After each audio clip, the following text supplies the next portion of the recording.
आज हम आपको धरती पर बने एक ऐसे सचखंड के दर्शन करवाने जा रहे हैं जो दुनिया का सबसे प्रसिद्ध धार्मिक स्थान है, जिसे 8 सिख गुरुओं की चरण धूल प्राप्त है। जहाँ के अमृत सरोवर में स्नान करने से लाइलाज बीमारियां भी ठीक होती हैं।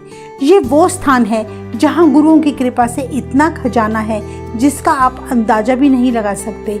ये वो पवित्र स्थान है जिसके बनने की भविष्यवाणी गुरु नानक देव जी ने कई साल पहले से ही कर दी थी। इस स्थान का निर्माण एक ऐसे सिख गुरु ने किया है जो बचपन में अनाथ थे, जिन्हें 2 वक्त की रोटी भी नसीब नहीं होती थी।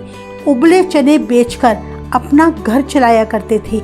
आज उन्हीं के इस दर पर हर दिन उनका करोड़ों का श्रृंगार होता है। हर दिन यहाँ 1 लाख लोग लंगर छकते हैं। जिस बच्चे से लोग नफरत किया करते थे, अनाथ होने के कारण उसे पनौती मानते थे, आज उन्हीं के दर से लोग मुंह मांगी मुरादें पाते हैं। इस वीडियो में हम आपको ये भी बताएंगे कि दुश्मनों द्वारा कई हमले होने के बावजूद इस स्थान की शान और मर्यादा कभी खत्म नहीं हुई, बल्कि इस स्थान को मिटाने वालों का आज नामो निशान भी नहीं बचा। ये सारी घटनाएं जिस स्थान पर घटित हुई थी वो है सचखंड श्री हरमंदिर साहिब। वीडियो के एंड में हम आपको श्री हरमंदिर साहिब में बने कुछ ऐसे स्थानों के बारे में भी बताएंगे जिसके बारे में आपने पहले कभी नहीं सुना होगा। सो वीडियो को एंड तक आप जरूर देखें और वीडियो पसंद आने पर ज्यादा से ज्यादा शेयर करें।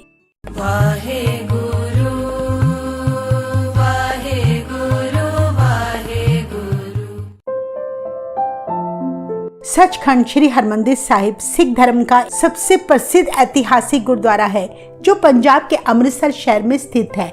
इस गुरुद्वारे का निर्माण 5वें गुरु श्री गुरु अर्जन देव जी ने करवाया था। ये वो पवित्र धरती है जिसे 8 गुरु साहिबान की चरण छू प्राप्त है। केवल 8वें गुरु श्री हरकृष्ण साहिब जी और 10वें गुरु गुरु गोबिंद सिंह जी श्री हरमंदिर साहिब की धरती पर नहीं आए। अगर हम श्री हरमंदिर साहिब के निर्माण से पहले की बात करें तो यहाँ पर पहले एक जंगल हुआ करता था और बहुत सी झीलें थी। यहाँ का शांत वातावरण होने के कारण बहुत सारे ऋषि मुनि यहाँ आकर तपस्या किया करते थे। पर इस जगह को पहचान तब मिली जब गुरु नानक देव जी भाई मर्दाना जी के साथ अपनी उदासियों के दौरान सुल्तानपुर जाते समय यहाँ पर कुछ दिन रुके थे। गुरु जी के आने की खबर सुनकर तब सुल्तानविंड में रहने वाला एक भाई तारा था जो गुरुजी और भाई मर्दाना जी के लिए बड़े प्रेम से कड़ा प्रसाद लेकर आया। भाई मर्दाना जी ने जब वह प्रसाद चखा तो कहने लगे, गुरुजी यह तो बहुत स्वाद है, लगता है जैसे अमृत हो। गुरु नानक देव जी ने तब भाई मर्दाना जी के साथ वचन किया कि आने वाले समय में इस जगह पर अमृत बरसेगा। यहाँ एक ऐसा नगर बसेगा जो भक्ति और मुक्ति का केंद्र बनेगा। कहा जाता है कि कुछ समय बाद दूसरे गुरु अंगद देव जी इस धरती पर आए।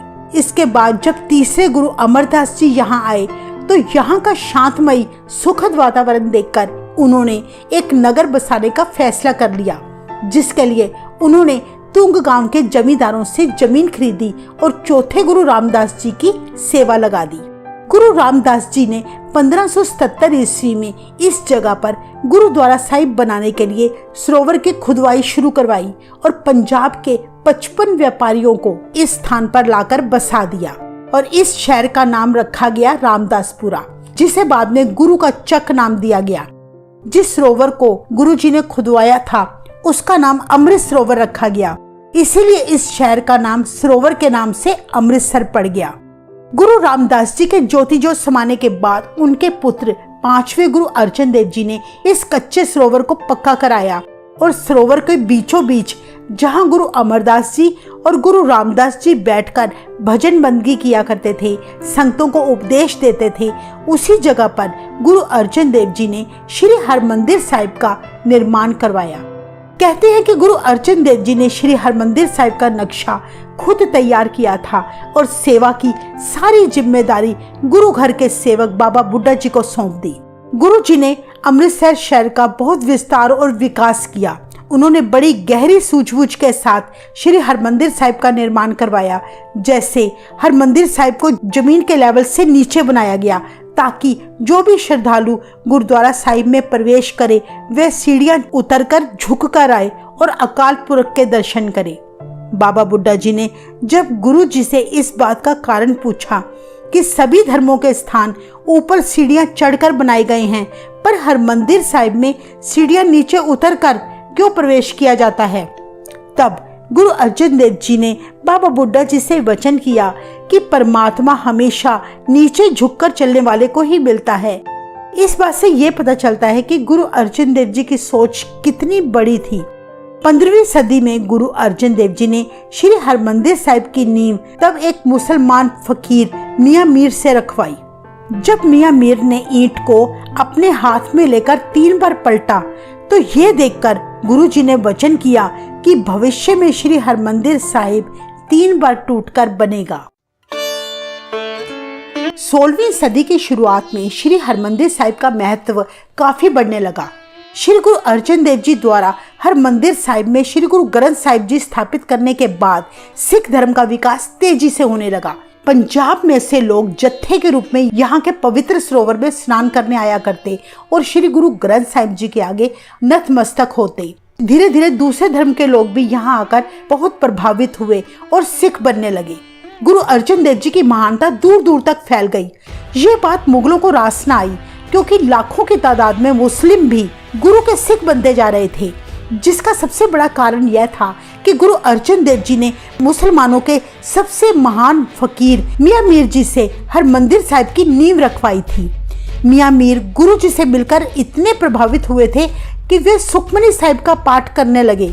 मुगल सरकार ने चिढ़कर तब झूठे आरोप लगाकर गुरु अर्जन देव जी को बड़ी क्रूरता से मौत की सजा सुनाकर शहीद कर दिया था, जिसके बाद मुगल श्री हरमंदिर साहिब को अपने कब्जे में लेने की कोशिश करने लगे। सिखों को हरमंदिर साहिब में पूजा करने, सरोवर में स्नान करने की सख्त मनाही कर दी गई। गुरु गोबिंद सिंह जी के ज्योति जोत समाने के बाद मुगल शासकों के द्वारा हरमंदिर साहिब को कई बार नष्ट किया गया। 10 अप्रैल 1762 में हरमंदिर साहिब को अब्दाली ने बारूद से उड़ा दिया। पवित्र सरोवर में गंद डालकर हरमंदिर साहिब को पूरी तरह से भर दिया। मस्सा रंगन नामक मुसलमान ने श्री हरमंदिर साहिब पर कब्जा करके इस पवित्र स्थान की बेअदबी की थी, पर मुगलों का जुल्म ज्यादा देर तक न चल सका। अंत में बाबा दीप सिंह जी ने ढेरों सिखों के साथ अपनी शहादत देकर इस पवित्र स्थान को मुगलों से छुड़ाने में कामयाब हुए। उनके बाद यहाँ मुगल फिर कभी भी हमला न कर सके।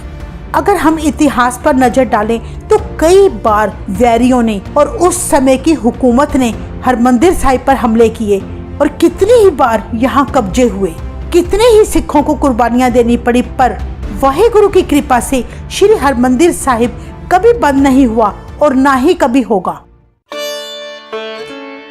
सिख राज की स्थापना के बाद श्री हरमंदिर साहिब में सोना और संगमरमर लगाया गया।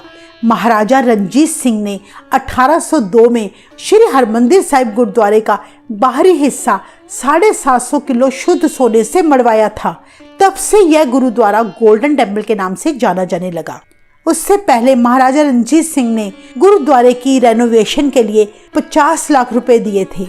इस तरह राजे महाराजे और बड़े सरदारों द्वारा समय समय पर कीमती भेंटें दी गई, पर सबसे ज्यादा महाराजा रणजीत सिंह की तरफ से दी गई थी। आज भी वे कीमती भेंटें गुरुद्वारा साहिब में संभाल कर रखी गई हैं, जैसे सोने चांदी के फावड़े, कीमती मोती, नीलम और सोने के गहने, कीमती छत्र, चांदी के तसले आदि। इन सभी दुर्लभ और बेशकीमती वस्तुओं के दर्शन गुरु साहिबान के गुरपर्व पर किए जाते हैं। गुरुओं के सत्कार के लिए श्री दरबार साहिब में ये सारी बहुमूल्य वस्तुएं सजाई जाती हैं, जिनकी कीमत का अंदाजा भी नहीं लगाया जा सकता। श्री दरबार साहिब की जिस जगह में ये कीमती सामान संभाल कर रखे जाते हैं उसे तोशा खाना कहते हैं। यह तोशा खाना दरबार साहिब में प्रवेश करते ही सीधे हाथ की तरफ एक कमरे की पहली मंजिल पर बना है, जहां ये कीमती सामान बड़ी एहतियात के साथ रखा जाता है। कहा जाता है कि 1923 में दरबार साहिब की कार सेवा के दौरान 5 प्यारों ने सेवा की शुरुआत इन 6 फावड़ों के साथ की थी, जो सोने और चांदी के बनाए गए थे। इसके साथ ही 16 चांदी के तसले 1923 की कार सेवा में काम में लाई गई थी, जो गुरपर्व वाले दिन दरबार साहिब में सजाए जाते हैं। ये तलवार जो आप देख रहे हैं महाराजा रणजीत सिंह की है, जो सोने की बनी हुई है। इसमें हीरे जड़े हुए हैं। ये ऐतिहासिक तलवार गुरपर्व के अवसर पर दरबार साहिब में गुरु चरणों में सजाई जाती है। ये सुच्चे मोतियों का हार है, जिसे एक ऐसे अंग्रेज श्रद्धालु द्वारा शुक्राने के तौर पर भेंट किया गया था, जिसके कैंसर का लाइलाज रोग सरोवर में स्नान करने और दरबार साहिब में अरदास करने के बाद ठीक हुआ था। ये भी खास अवसर पर गुरु जी के चरणों में इस तरह सजाया जाता है। ये जो आप सोने के 2 बड़े फूलदान देख रहे हैं, दिल्ली के एक ऐसे सिख द्वारा शुक्राने के तौर पर भेंट किए गए थे, जिनके घर में कई सालों से कोई संतान ना थी, पर दरबार साहिब में स्नान करके और अरदास करने के बाद वाहेगुरु की मेहर सदका उन्हें 2 पुत्रों की दात हासिल हुई थी। दरबार साहिब से अपनी मन्नतें पूरी होने पर संगतें अपनी श्रद्धा और शुक्राने के तौर पर दरबार साहिब में अपनी भावना अनुसार धन के साथ साथ सोना भी भेंट करती रहती हैं। संगतों द्वारा भेंट किए सोने को शुद्ध करके सोने की ईंटों के रूप में बदलकर तोशे खाने में बड़ी हिफाजत से रख दिया जाता है। स्क्रीन पर जो आप ये चंदन की तारों का बना चमर देख रहे हैं, 1925 में एक मुसलमान फकीर हाजी मोहम्मद मस्कीन जी द्वारा बड़ी श्रद्धा से इसे भेंट किया गया था। तोशे खाने में एक बहुत ही कीमती और सुंदर चांदनी है। इस चांदनी के ऊपर बड़े महंगे हीरे और रतन जड़े हुए हैं। ये चांदनी महाराजा रणजीत सिंह को हैदराबाद के नवाब ने भेंट की थी, पर बाद में महाराजा रणजीत सिंह ने वो चांदनी दरबार साहिब में भेंट कर दी थी। हम आपको बता दें कि 1990 के दौरान श्री हरमंदिर साहिब की इमारत को 500 किलो शुद्ध सोने के साथ फिर से रेनोवेट किया गया था, जो आजकल इसकी कीमत करीब 135 करोड़ आंकी जाती है। ये काम देश के कोने कोने से आए निपुण आर्टिस्टों द्वारा कराया गया था, जिसे करने में करीब 4 साल लगे। वीडियो में आगे बढ़ने से पहले हमारी आपके आगे रिक्वेस्ट है कि आप चैनल को सब्सक्राइब जरूर करें, जहां हम इस तरह की सिख इतिहास से जुड़ी अनसुनी बातें बताते रहते हैं। श्री हरमंदिर साहिब में बाबा बुड्ढा जी की दुख भंजनी बेरी के पास कोने में जहां जल की सेवा की जाती है, उसके बिल्कुल सामने परिक्रमा में ये जो चक्र आपको दिख रहा है, केवल ये संगमरमर का डिजाइन नहीं है, बल्कि इसके साथ इतिहास की एक बहुत बड़ी घटना जुड़ी है। ये बात 1740 की है, जब मस्सा रंगन ने सिखों के दरबार साहिब पर अपना कब्जा कर लिया था और यहाँ बहुत तरह के कुकर्म किए थे। वो इस पवित्र स्थान में शराब पिया करता था, वेश्याएं नचाता था। सो उस वैरी का खात्मा करने के लिए और हरमंदिर साहिब में हो रही इस बेअदबी को रोकने के लिए भाई सुखा सिंह और भाई मेहताब सिंह ने दरबार साहिब में प्रवेश करके मस्सा रंगन का सिर धड़ से अलग किया था। भाई मेहताब सिंह ने मस्सा रंगन का कटा सिर अपने नेज़े पर टांग लिया था। कहते हैं जब सिख हरमंदिर साहिब से बाहर जाने लगे तो उन्हें लगा कि कहीं वैरियों को ये ना लगे कि मस्से रंगन को उसकी करनी की सजा देकर सिख भाग गए हैं। सो उन्होंने ये स्थान जिसके आप अब दर्शन कर रहे हैं, इसी स्थान पर अपने घोड़ों को घुमाकर सिखों ने उन वैरियों को ललकारा था और फतेह का जयकारा लगाया था, और वे इसी जगह पर कुछ देर रुके भी थे। सो इसी घटना को याद करने के लिए यह चक्र बनाया गया है। परिक्रमा में केवल यही एक चक्र बना हुआ है और इसके अलावा किसी कोनों में कोई चक्कर नहीं बनाया गया। हम सब हरमंदिर साहिब तो जरूर गए होंगे और इस स्थान से गुजरे भी होंगे, पर इस डिजाइन पर हमने कभी गौर नहीं किया होगा। सो अगली बार जब आप हरमंदिर साहिब जाएं तो जरूर इस जगह के दर्शन करके आएं। अक्सर देखा जाता है जब संगतें श्री हरमंदिर साहिब में आती हैं तो ज्यादातर संगतें श्री हरमंदिर साहिब में गुरु ग्रंथ साहिब महाराज के दर्शन करके लौट जाती हैं, पर दरबार साहिब के बिल्कुल सामने बने श्री अकाल तख्त के दर्शन कम ही लोग करते हैं। हम आपको बता दें कि श्री अकाल तख्त साहिब की बहुत महानता है, क्योंकि यह स्थान छठे गुरु श्री हरगोबिंद साहिब जी ने 15 जून 1606 में बनवाया था। यह सिख धर्म के 5 तख्तों में से पहला तख्त है जहां सिख धर्म से जुड़े सारे ऐतिहासिक फैसले लिए जाते हैं। क्या आपने कभी ध्यान दिया कि श्री हरमंदिर साहिब के सामने बनी श्री अकाल तख्त की यह इमारत कुछ टेढ़ी बनाई गई है, जैसे कि आप स्क्रीन में देख सकते हैं। क्या आप इसका कारण जानते हैं? असल में जब अकाल तख्त से सिख जत्थेदार कोई फरमान सुनाते हैं तो अकाल तख्त से उन्हें हरमंदिर साहिब के दर्शन होते हैं।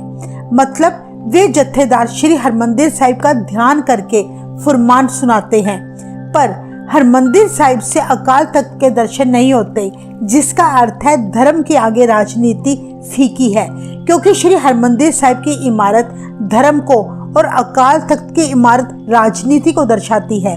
इसके अलावा अकाल तख्त की इमारत टेढ़ी होने का एक ये भी कारण है कि जब हम अकाल तख्त को माथा टेकते हैं तो हमारी पीठ श्री हरमंदिर साहिब की तरफ नहीं होती, जो बिल्कुल सही है। इसीलिए दोनों तरफ माथा टेकने पर किसी भी तरफ पीठ नहीं होती। इस बात से ये पता चलता है कि हमारे गुरुओं ने हरमंदिर साहिब बनाने में और अकाल तख्त बनाने में कितनी बारीकियों का ध्यान रखा है।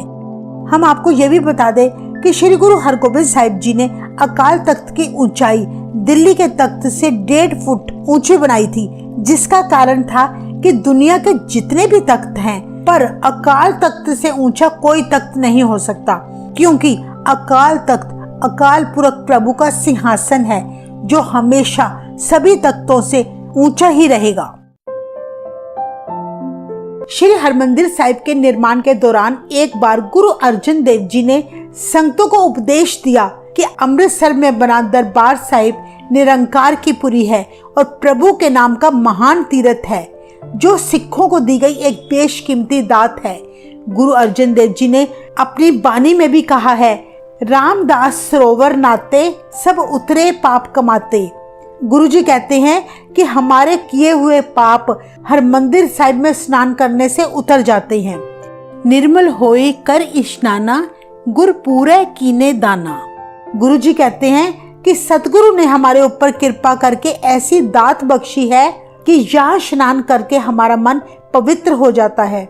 इस सरोवर का जल अमृत के समान पवित्र माना जाता है और गुरुओं की इस पर इतनी बख्शीशें हैं कि जो भी यहाँ स्नान करता है उसके सभी तरह के रोग दूर हो जाते हैं। इस बात के हजारों प्रमाण हैं जो हमारे लिए एक वीडियो में बताना बहुत मुश्किल है, इसलिए हम आपके सामने कुछ प्रमाण बता रहे हैं। जैसे एक बार दूनी चंद नाम का बड़ा अहंकारी साहूकार था।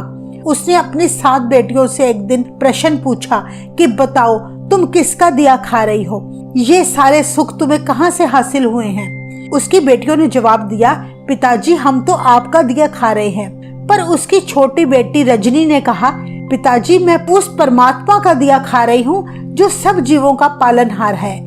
ऐसे शब्द सुनकर दूनी चंद ने गुस्से में आकर अपनी बेटी रजनी का विवाह एक गरीब कोढ़ी व्यक्ति के साथ कर दिया। रजनी विवाह के बाद दर दर भीख मांगकर गुजारा करने लगी। एक दिन वो पति पत्नी भीख मांगते हुए अमृतसर की बेरी के इस पेड़ के नीचे आकर आराम करने बैठ गए। उसके पति ने तब कुछ कौओं को सरोवर में से निकलते देखा जो स्नान करने के बाद सफेद रंग के हो गए। ऐसा चमत्कार देखकर उसने भी सरोवर में स्नान किया, जिसके बाद उसका सारा कोढ़ ठीक हो गया। ऐसे कई चमत्कार आज भी यहाँ देखे जाते हैं। इसीलिए गुरु रामदास जी ने इस स्थान का नाम दुख भंजनी बेरी रखा था। इस दुख भंजनी बेरी के सामने ये जो थड़ा साहिब है, 1577 में गुरु रामदास जी इसी जगह पर बैठकर सरोवर की खुदवाई करवाया करते थे और इसी स्थान पर बैठकर श्री गुरु अर्जन देव जी हरमंदिर साहिब की कार सेवा करवाते थे। गुरु अर्जन देव जी ने रामकली राग में इसी स्थान पर बैठकर 68 तीर्थ जय साध पग तरह का शब्द उच्चारण किया था, जिसका अर्थ है कि जिस जगह पर साधु संत बैठ जाते हैं वो स्थान 68 तीर्थों जितना पवित्र हो जाता है। इसीलिए इस स्थान का नाम तब से थड़ा साहिब 68 तीर्थ प्रचलित हो गया। श्री हरमंदिर साहिब में प्रवेश करने के लिए दर्शनी ड्योढ़ी से एक पुल बना हुआ है, जो उस समय उड़द की दाल से बनाया गया था। दाल को हाथ से चलाने वाली चक्कियों से पीसा गया था। इस पुल की लंबाई 200 फीट और चौड़ाई 21 फीट है।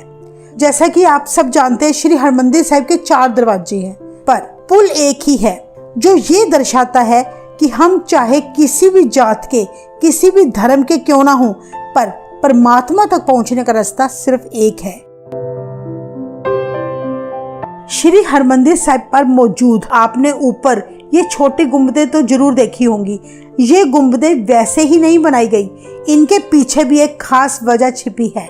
ये गुंबदें सीधी और उल्टी दोनों तरफ से 19-19 हैं। जब श्री गुरु ग्रंथ साहिब जी का प्रकाश होता है तो उसमें अगर हमने ध्यान दिया हो, श्री गुरु ग्रंथ साहिब जी के एक अंग पर 19 लाइनें होती हैं और दूसरे अंग पर भी 19 लाइनें होती हैं। इस तरह दरबार साहिब में बनी 19-19 गुंबदें श्री गुरु ग्रंथ साहिब जी का प्रकाश दर्शाती हैं। सचखंड श्री हरमंदिर साहिब की जो इमारत आजकल हम देखते हैं, ये वो इमारत नहीं है जो पहले समय में गुरु अर्जन देव जी ने बनवाई थी। अहमद शाह अब्दाली के हमले के बाद श्री हरमंदिर साहिब की ये पहली इमारत नष्ट हो गई थी। तब जस्सा सिंह आलूवालिया के द्वारा श्री हरमंदिर साहिब का दोबारा निर्माण करवाया गया, जो इमारत आजकल हम देखते हैं। और जो हरमंदिर साहिब गुरु अर्जन देव जी ने पहले बनवाया था, उसका नक्शा गुरु जी ने खुद तैयार किया था। उन्होंने इसका नक्शा इतने आधुनिक और वैज्ञानिक ढंग से बनाया था कि उस समय किसी भी तरह के माइक और स्पीकर की सुविधा नहीं होती थी, पर फिर भी जब श्री दरबार साहिब जी में शब्द कीर्तन होता था, बानी उच्चारण होती थी, तो पूरे हरमंदिर साहिब के कॉम्प्लेक्स में सुनाई देता था।